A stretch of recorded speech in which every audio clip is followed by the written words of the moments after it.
Good morning, everyone, and welcome to Morning Pulse. I'm Kelsey Marier, your host and producer for this digital broadcast. Thanks for being here with me today on this Tuesday, February 3rd. I have 4 Morning Pulse headlines for you out of southeast Minnesota and northern Iowa, and then I'll touch a little bit on the weather, and then I'll let you go about your day. So we are going to start with a story that is something that is happening today in Minnesota that we want you to know about. So state leaders here will be coming together today to address the impact of the federal government's immigration crackdown and what that has had on children and families in the state of Minnesota. So Governor Tim Walz and Attorney General Keith Ellison are going to be the primary speakers at this news conference. According to the governor's office, it's supposed to begin around 12:45 this afternoon. Along with Governor Walz and AG Ellison, some leadership from the Minnesota Department of Education as well as school officials from the Twin Cities will be speaking about this topic as well at this event.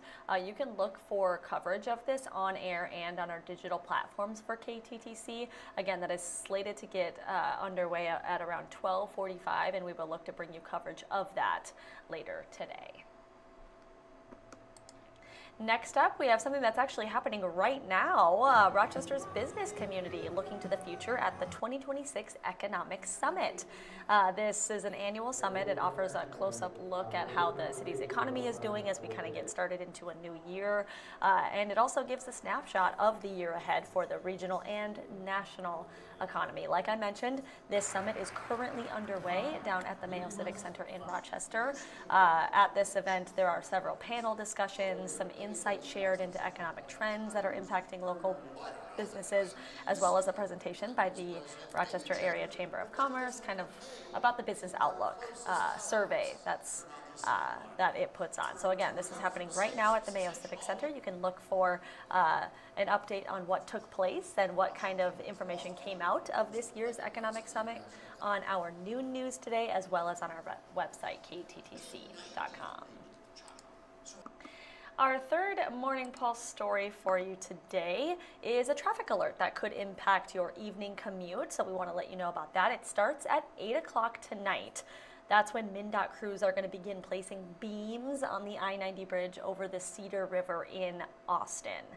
So if that is a part of your commute or a stretch of road that you frequent, listen up. This is going to cause a couple of brief delays for drivers this evening and into the overnight. So state troopers are going to be slowing and stopping traffic in that area in both directions while those construction crews place each of those beams into place. So we're told this work is going to last until 6 a.m. tomorrow, so that is into Wednesday. So just keep that in mind if I-90 near the Cedar River in Austin is a part of your regular commute. All right, our fourth and final Morning Pulse story that we have for you is also something that's happening today that we want to put on your radar. Welding instructors from all across southeast Minnesota are going to be taking over RCTC today for the annual Forge Instructor Training Competition. So this is all about strengthening how welding is taught in the classroom by following more closely with the current industry standards. So the training involves blueprint readings, hands-on welding, direct coaching from industry experts, and a whole lot more. So the competition is taking place over at RCTC's Heinz Center. It gets underway at 9, so in just a little under a half an hour, and goes until 3 o'clock today. Also, this event helps prepare welders for the upcoming Future Forward welding competition, which takes place in April. So this is something that's happening today over at RCTC that we wanted to also put on your radar. All right, those are our news headlines for the day. Quickly, I am going to chat with you briefly about what the weather is like for our Tuesday. Meteorologist Ted Schmidt, as you can see here on our website, kttc.com, has updated the First Alert Weather tab to make sure that you can read or watch what the First Alert forecast is going to be like for our Tuesday. And he says we have another bright and tranquil day ahead of us here, which is awesome. But we can expect some warmer temperatures later this week. So abundant sunshine for our Tuesday, light winds, high temperatures in the upper teens. As the winds are going to be light, he says they'll be generally less than 10 miles an hour. Wind chill values will only be slightly colder than the actual temperature, which is good.